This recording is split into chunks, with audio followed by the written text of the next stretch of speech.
primera relación que yo tuve con el mundo de la educación para la solidaridad o para la paz tuvo que ver con mi formación como alumno, ¿no? Con mi experiencia vital como alumno. Yo crecí en una época en la que, vinculado como estaba al ámbito de la cultura escolar cristiana, por decirlo de alguna manera, la frase esa de creer es comprometerse estaba muy presente en el trabajo que hacíamos todos. Entonces, desde ahí, la socialización en unos determinados valores era algo relativamente sencillo, fácil de entender. Pues yo descubrí el mundo de la educación para la solidaridad y el desarrollo a los 17, 18 años en una parroquia. Formaba parte de un grupo de ocio y tiempo libre que en aquella época la educación en el tiempo libre pues era una apuesta interesante. Luego se siguió desarrollándose, por supuesto, en otros formatos. El mundo de la educación para la solidaridad, aunque no se llamara así, pues de alguna manera surgió de manera natural en el trabajo que hice en mi época y en mi generación, el trabajar en una parroquia, el hacer teatro en una parroquia, el cantar en un coro en una parroquia, el realizar actividades solidarias en el contexto de una parroquia y en mi contexto escolar, pues formaba parte de manera natural de la socialización de la mayoría de nosotros. Nos hicimos un curso de ocio y tiempo libre, varios de los monitores jóvenes, y entonces pues estábamos con una serie de chavales haciendo dinámicas, actividades. Recuerdo que hacíamos nuestras fichas, nuestros objetivos, etc. Nos coordinaba una trabajadora social, Charo Arias, que fue un poco luego la que me mostró el mundo del trabajo social, la que me presentó en comillas, y la verdad que fue una experiencia muy interesante. A partir de ahí yo descubrí este mundo de la educación en la solidaridad, pues, en el ámbito de lo que podríamos decir hoy la comunicación, la educación no formal, ¿no? En el barrio en el que yo crecí, el barrio de Hortaleza, en Madrid. De manera que eso surge de una forma natural, de una forma consciente. Yo creo que fue el encuentro con mis alumnos. Sin tener muy claro qué tipo de profesor o qué perfil de profesor yo quería ser, mis alumnos me enseñaron a que la educación para la paz, la solidaridad, la educación en valores era un contenido de aprendizaje mucho más relevante del que yo creía o del que yo pensaba. Yo pasé de entender el contenido de la historia o de la geografía que yo quería enseñar de una manera, de una manera o de una forma alternativa, a darme cuenta que eso también formaba parte del proceso de aprendizaje. No era sin más hablar de la pobreza o hablar de los pobres o hacerlos visibles en las explicaciones. Era también construir un aprendizaje que cambiara la mirada, y eso me lo enseñaron los alumnos. Luego pues yo monté un grupo con niños gitanos también que vivían en una zona del barrio, en una serie de casas viejas, etcétera, y la verdad fue una experiencia también interesantísima con otros monitores, haciendo actividades, llevándolos al zoo, trabajando con las familias en casa, tratando de escolarizarles. La verdad que es ahí donde descubrí yo este mundillo, y a partir de ahí pues todo lo demás vino seguido.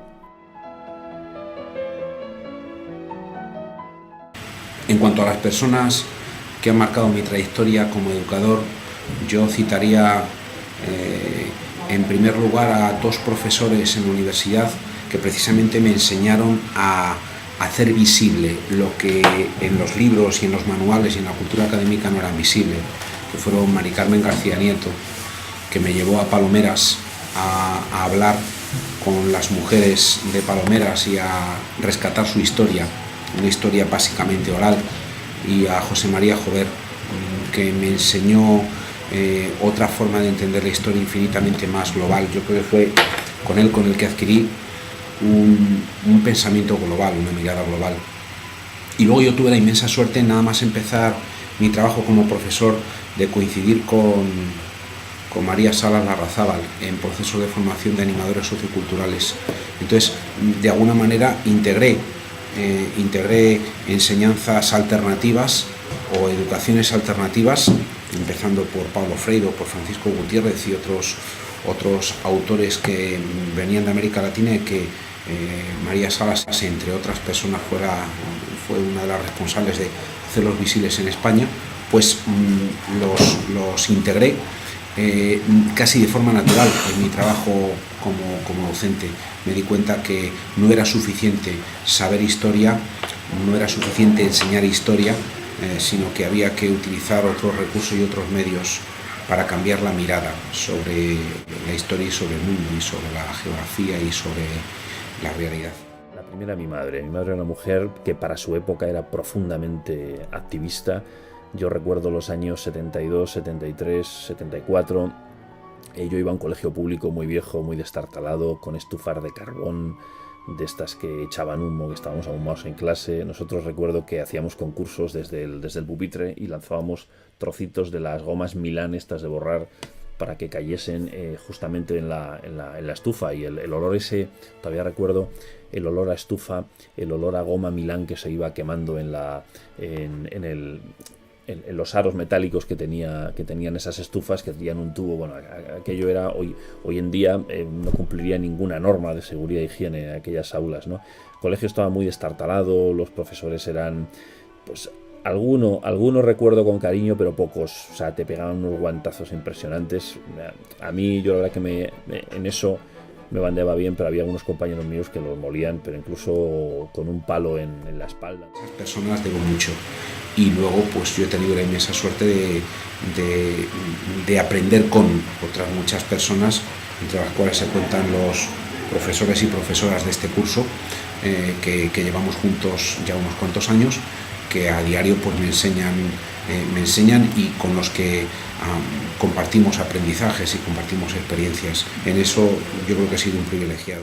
Aquello lo recuerdo no con demasiado cariño, y con cierto miedo, y por supuesto en ese ambiente de miedo, pues quién podía aprender en un aula, ¿no? Entonces mi madre un día cogió a todas las madres, hizo una manifestación delante de la puerta del colegio, años 73, época de Franco, llegaron allí los grises, entonces llama a la policía, ¿no? Y cerró el colegio, lo demostró, llamó a unos arquitectos y lo cerró. Gracias a eso después se hizo el colegio público Guindalera en otra zona del barrio. Esto es un barrio cerca del barrio Salamanca. Y nosotros continuamos nuestra formación durante ese curso, pues en la parroquia con los jóvenes. Yo creo que esa es la mejor escuela en la que he estado. Han sido muy importantes también mis alumnos. Me han marcado y me han enseñado mucho. Recuerdo muchos, pero recuerdo muy especialmente la lectura de La peste de Albert Camus. A mí leer La peste a los 19 años me cambió la vida. Recuerdo que la leí de un tirón, que no pude levantarme, estuve muchas horas sentado y me la creí. Y esa conclusión que saca el autor de la necesidad que tenemos de dar sentido a nuestra existencia mediante la lucha contra la peste y lo que significa la peste en cualquier momento de la historia, en cualquier lugar, para mí fue decisivo. Luego ha habido muchas canciones, ha habido muchas películas, ha habido muchas lecturas, ha habido muchos textos, pero ese fue, yo creo que seminal, sembró la semilla fundamental de la que ha partido el resto de cosas.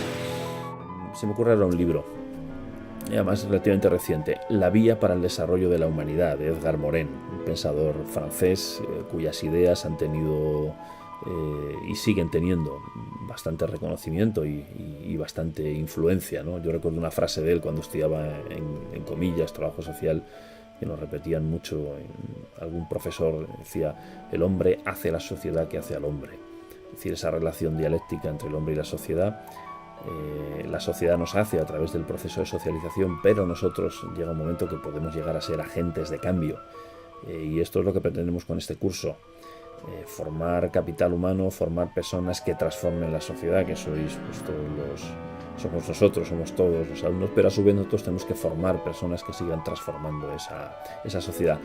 Pues este libro se llama La vía para el desarrollo de la humanidad, y plantea los grandes debates actuales, las grandes cuestiones también en educación, ¿no?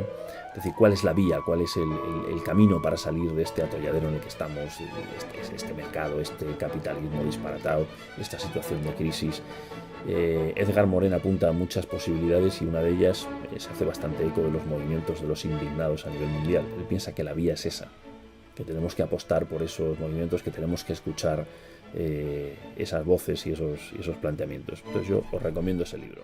Si bien La peste fue un libro que me marcó en la adolescencia, desde luego Tintín fue mi libro de la infancia, o la saga de la infancia que me abrió los ojos al mundo, aparte de salvarme de una escuela en los estertores del franquismo que me pareció a mí tremendamente violenta, agresiva e insoportable. Tintín fue mi válvula de escape, pero en realidad no fue una válvula escapista, sino que fue una puerta de entrada al mundo, y aprendí gracias a Tintín y a la saga de Tintín muchas cosas que no aprendí o que no estaba aprendiendo en la escuela, y que solo mucho tiempo después pude comprender en toda su complejidad. Así que debo mucho a Tintín en mi infancia y debo mucho a Albert Camus en mi adolescencia.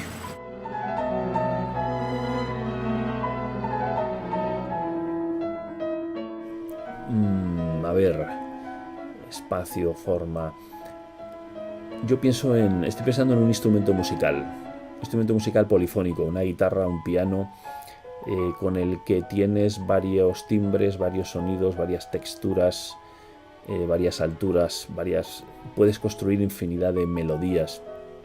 Todo eso puede representar todas nuestras inteligencias, todos nuestros valores, todos nuestros anhelos.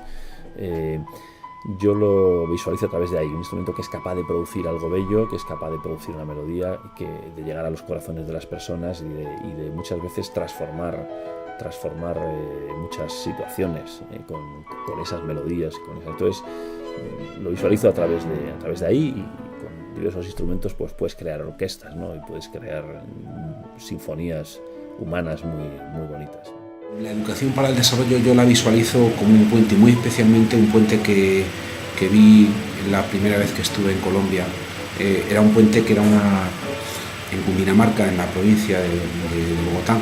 Pues unos niños iban todos los días a clase y tenían que cruzar un puente que era un cable tendido en medio de un barranco de 700 metros. Se jugaban todos los días la vida porque apenas utilizaban los cinturones para poder pasar, y los hermanitos pequeños de los más mayores iban en sacos atados al cuerpo de los más mayores. Lo curioso es que una vez que el periodista denunció la situación y la llevó a la prensa, la llevó a la televisión, el gobierno reaccionó con inusitados reflejos y mandó a un ingeniero experto en puentes para que verificara la solidez del cable como solución posible para que los niños pudieran pasar todos los días para ir a la escuela por ese cable sin que se cayera ninguno. Para mí ese ejemplo, ¿no? La idea de la solidaridad como puente me parece muy relevante, no como un puente sólido, sino a veces como un puente muy frágil, pero que de alguna manera, gracias a la capacidad de riesgo que asumimos muchas personas, o que asumen muchas personas, hace posible la educación. Para mí la noticia más impactante, la noticia de que por lo menos en un minuto o en una hora, mejor dicho, de vida sobre la Tierra, no ha habido nadie que haya muerto por el hambre directa o por los efectos relacionados con el hambre. Si consiguiéramos eso, o si esa noticia apareciera una vez en la prensa, yo creo que sería para alegrarnos inmensamente. Me gustaría ver muchas noticias de estas, bueno, todo, ¿no? Las utopías, el fin de la guerra, el fin fin del hambre, A mí me gustaría ver esas noticias. No sé si las veremos, pero a lo mejor me gustaría ver otras no tan utópicas, pero, por ejemplo, como que los políticos, los banqueros, los dueños materiales del mundo, de repente abren su corazón y abren su mente a nuevas ideas, a la pobreza, a la marginación, a la injusticia. Bueno, si consiguiéramos eso, si consiguiéramos que abriesen su mente, que la flexibilizaran un poco y que abriesen su corazón a estas realidades, yo creo que todo lo demás vendría por añadidura. Todo lo demás, como se dice en el Evangelio, todo lo demás se os dará por añadidura. Es decir, si consiguiéramos esto, creo que habríamos conseguido ya mucho.